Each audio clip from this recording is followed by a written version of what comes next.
There's a moment in life that almost every highly intelligent person experiences, but very few ever talk about. It's quiet, subtle, almost invisible. It happens not in a classroom or during some achievement, but in an ordinary moment like sitting alone in your room or walking home after a long day, when you suddenly realize that the very thing people praise you for is also the thing that has quietly separated you from them. You think differently, you observe differently. You understand things faster than you can emotionally process them. And at first, that feels like a gift. It feels like the world gave you this extra lens, this sharpened sense. But over time, you start to notice something strange, something heavy, something no one warned you about. The sharper your mind becomes, the lonelier life feels. Because intelligence isn't just about solving problems. It's about seeing everything. Patterns, motives, contradictions, silent tensions, often before anyone else notices they exist. And when your mind moves faster than the moment you're in, it creates a quiet space between you and the rest of the world. Not because you want distance, but because your brain is always 2 steps ahead, imagining possibilities, predicting outcomes, questioning meanings that most people never pause long enough to consider. It's like living in a room full of conversation while your mind stands just outside the door, listening, analyzing, observing, but never fully stepping inside.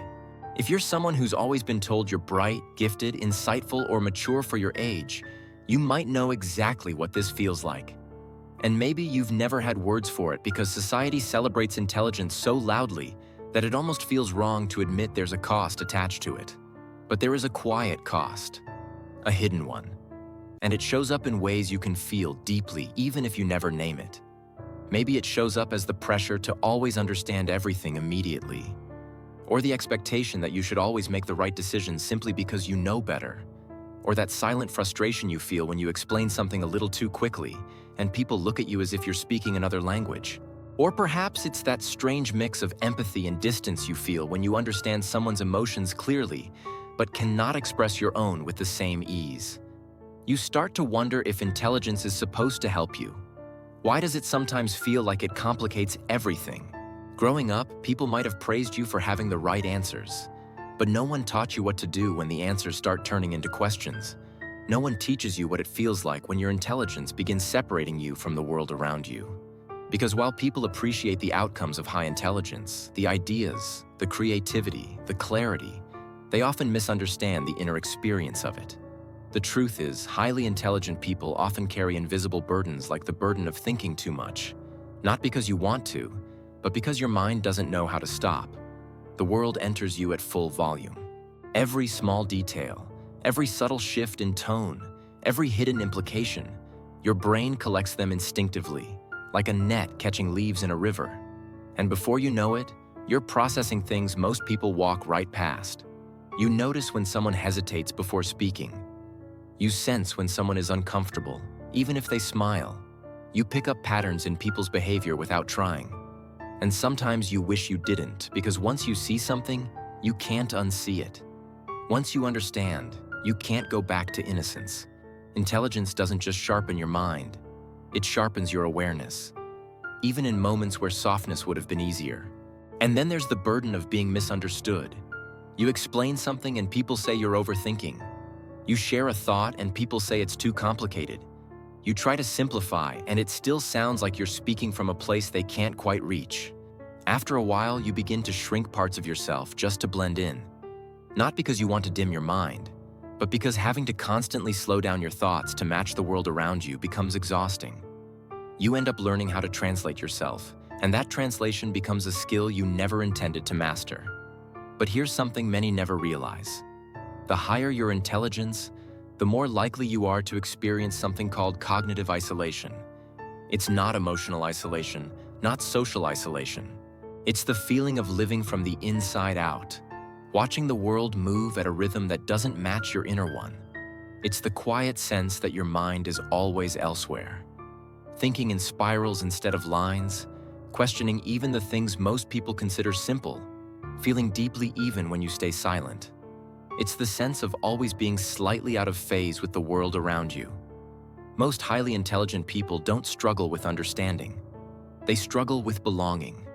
They struggle with letting go of the instinct to analyze everything they feel. They struggle with the pressure of always having to be the capable one.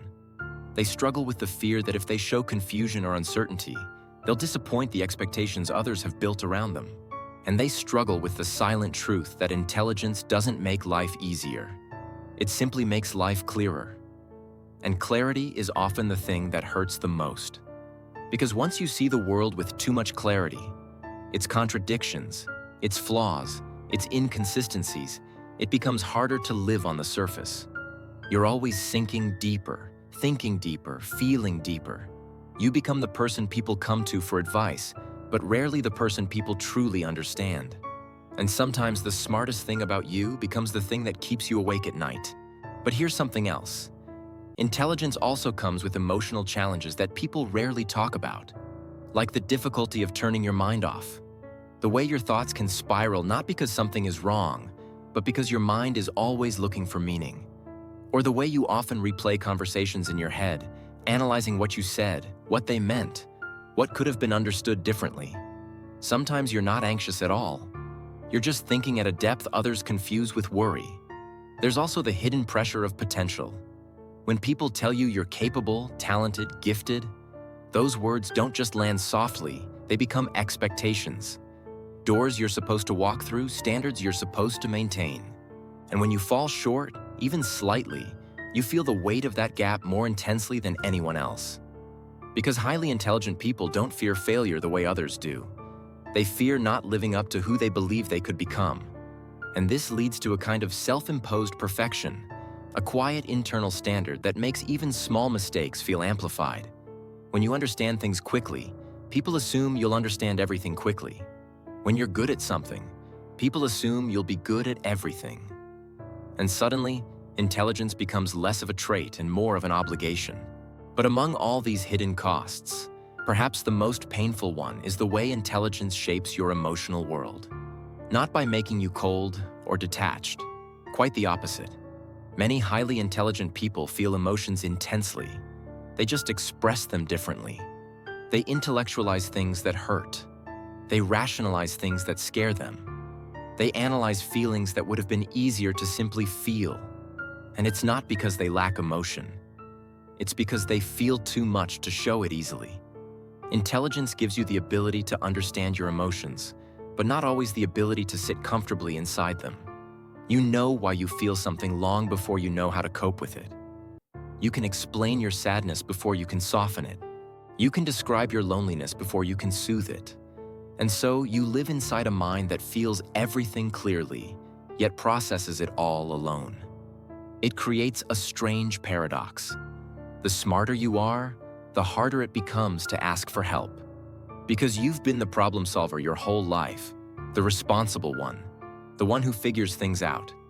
And even when you need support, there's a part of you that whispers, "You should be able to handle this on your own." But intelligence doesn't remove human needs. It doesn't erase longing. It doesn't make you immune to confusion, heartbreak, doubt, or fear. It simply gives you more words to describe them. And sometimes more words make the feelings more complex, not less. There's also this quiet ache that highly intelligent people rarely admit. The longing for someone who understands you without you having to simplify yourself. Someone who can follow your thoughts without slowing down. Someone who listens not just to your words, but to the meaning beneath them. Someone who feels like a home for your mind, not just your heart. You don't need someone equally intelligent. You just need someone who is willing to meet your depth instead of fearing it. But for many, that kind of connection feels rare. And when something is rare, you start to question whether it's even possible. Yet, even with all of this, despite the loneliness, the pressure, the emotional complexity, there is something profoundly human about the experience of high intelligence. Because beneath every quick thought, every idea, every observation, every quiet moment of overthinking, there's a person trying their best to navigate a world that was not designed for depth. You're not too much. Your mind isn't a burden. Your thoughts aren't an inconvenience.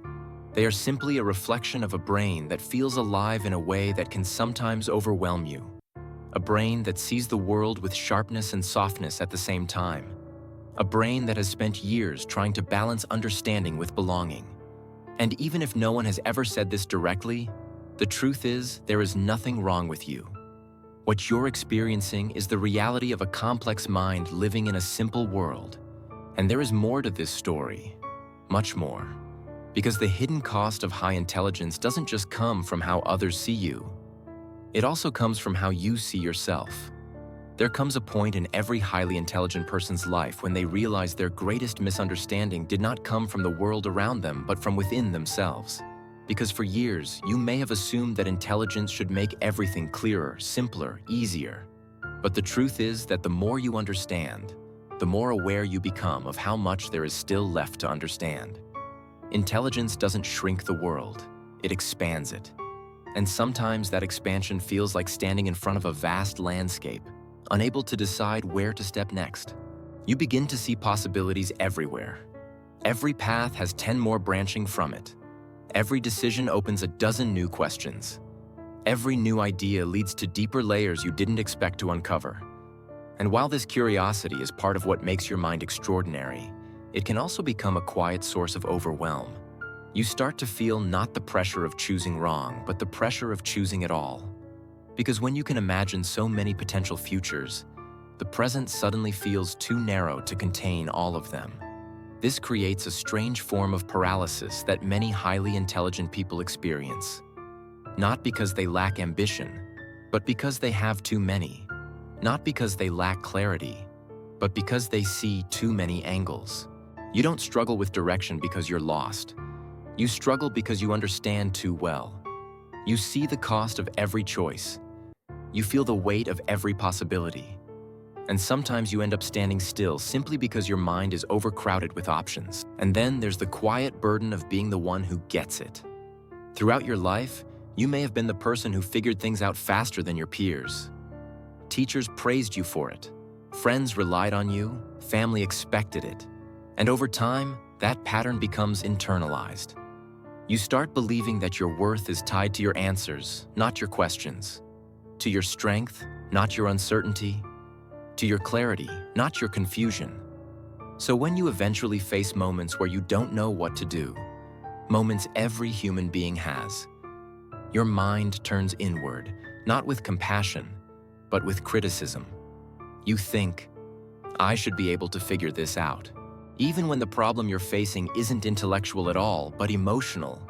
Even when the solution isn't found in logic, but in allowing yourself to be human. Highly intelligent people often struggle the most. When life requires them to be emotional instead of analytical. When clarity comes not from thought, but from vulnerability. When the answer is not an insight, but a connection. And because you've built an identity around being capable, you sometimes deny yourself the softness of being supported. Yet, one of the most important truths you can ever learn is this: intelligence does not replace humanity. It does not remove the need for comfort, patience, reassurance, or companionship. It does not give you immunity from the complexity of the heart. In fact, the heart may be the one place where intelligence finally meets its match. Because feelings don't operate on logic. They don't respond to analysis. They don't unfold neatly like the steps of a problem you can solve. They twist, they shift, they contradict themselves.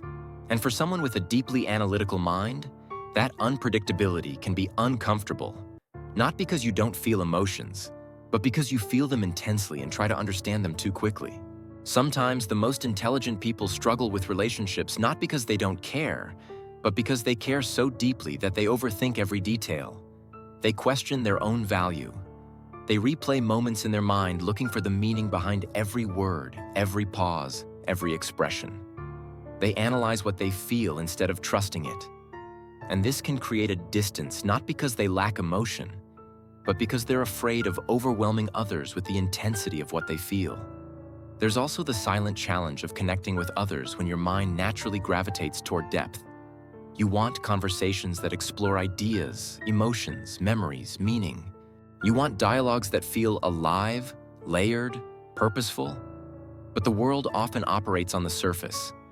Small talk, simplicity, routine. And while there's beauty in simplicity, it can sometimes feel like you're a book placed in a world of short sentences. You don't want to be complicated. You don't want to be too much. You just want to be understood without needing to hide your inner world. But because such moments are rare, you might learn to keep pieces of yourself tucked away, revealing them only in the presence of those who feel safe enough to understand them. And perhaps the deepest cost of high intelligence is the expectation you place on yourself. Not the one others place on you, but the one you carry quietly inside. The expectation to always be composed, to always have a plan, to always maintain perspective, to always know how to navigate your life with precision. But intelligence doesn't protect you from human confusion. It doesn't protect you from heartbreak, disappointment, mistakes, or fear. It only gives you more language to describe them. And sometimes that language makes the experience sharper, not softer. There are moments when your intelligence becomes a double-edged sword. You know too much about the risks. You understand too deeply what can go wrong. You foresee endings before beginnings have a chance to blossom. You comfort others with wisdom you rarely apply to yourself because your mind critiques your own emotions more harshly than anyone else ever would. And still beneath all this complexity, there is something profoundly beautiful about having a mind that refuses to settle for the surface. Because while intelligence comes at a cost, it also comes with a quiet, rare depth that shapes the way you experience life. You notice beauty in things others overlook, the small details in conversations, the unspoken truths that sit beneath someone's smile, the way a moment can change a person's entire day. You see meaning in patterns, stories in glances, lessons in mistakes.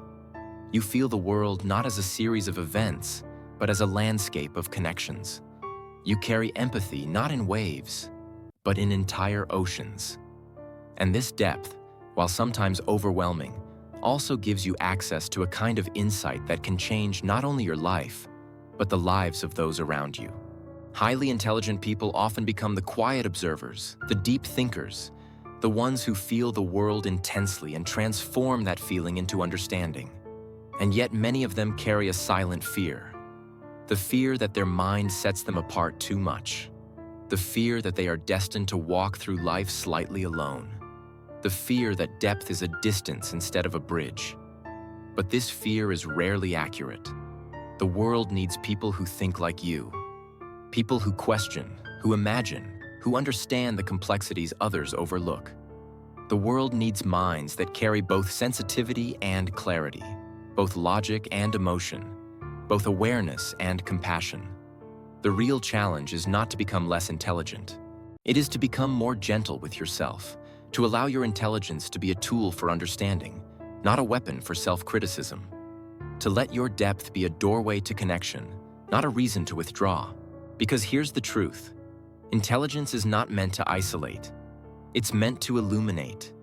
It's meant to help you see the world more clearly so you can experience it more fully. It's meant to help you understand yourself so you can move through life with more purpose. It's meant to help you navigate your emotions, not avoid them.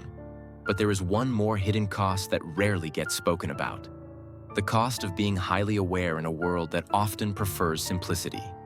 When your mind naturally sees patterns and implications, you become sensitive to things others dismiss. You notice inconsistencies, emotional shifts, unspoken tensions. And while this awareness is a strength, it can also be draining when the world expects you to accept things at face value. There will be times when your understanding makes you feel older than your age. Times when you feel like you've lived multiple emotional lifetimes in a single day. Times when your empathy feels too big for your own heart. Times when your thoughts feel too loud for the moment you're in. But none of this means you're difficult or detached. It means your mind is awake. It means your heart is involved. It means you are not drifting through life half aware. You are fully present even in the moments that challenge you. And perhaps the most healing truth you can embrace is that intelligence does not require perfection. It does not require certainty. It does not require constant control. Sometimes the strongest thing a brilliant mind can do is let go. Let go of the pressure. Let go of the expectations. Let go of the belief that you must always be ahead. Because the real gift of intelligence is not in thinking faster than others. It's in seeing deeper than the moment. It's in recognizing meaning where others see routine. It's in understanding emotions with a clarity that can help you grow, not just analyze. You don't have to carry the world alone simply because you can understand it more clearly. You don't have to solve every problem simply because you see it before others do. You don't have to hide your depth simply because it's rare. You are allowed to slow down. You are allowed to feel uncertain. You are allowed to be human in the places where your intelligence has made you feel responsible. In moments of doubt, remember this. The mind you have is not a burden. It is a lantern. It lights up things others may walk past. It shows you possibilities others don't consider. It reveals truths that help you navigate your path with greater awareness. And while that light sometimes makes the world feel heavier, it also allows you to see beauty with a level of detail that few people ever experience. The hidden cost of high intelligence is real, but so is the hidden beauty. The beauty of growing not just in knowledge, but in wisdom. You are not alone in these experiences, and you are not meant to walk through life feeling separated from others. The world is full of people who think deeply, who feel intensely, who question their place, who seek meaning. You may not always see them, but they exist. And when you meet them, whether in friendships, relationships, or even small passing moments, you will realize that intelligence doesn't isolate forever. It attracts the kind of minds that resonate with yours, even quietly. And when that happens, something extraordinary unfolds. You begin to see that your intelligence was never the thing that separated you. It was the thing leading you toward the people who would finally feel like home. Because the ultimate truth is this: the cost of high intelligence is real, but the reward is equally real. And that reward is the ability to live a life filled with depth, meaning, curiosity, connection, and a profound awareness of what it means to be human. Your mind is not a weight. It is a gift, a rare one, a remarkable one. One that comes with complexity, but also with immense beauty. And as you move forward, the greatest transformation will come not from trying to change your mind, but from learning to trust it, to embrace the way it thinks, to honor the way it feels, to allow it to be both analytical and emotional, both logical and sensitive, both structured and free. Because in the end, intelligence is not about being ahead of others. It's about being aligned with yourself. And once you understand that, the hidden cost begins to feel less like a burden and more like a path toward a deeper life, a path toward a truer self, a path toward a world where your mind is not something you carry alone, but something you share gently, authentically, courageously with the people who appreciate it most.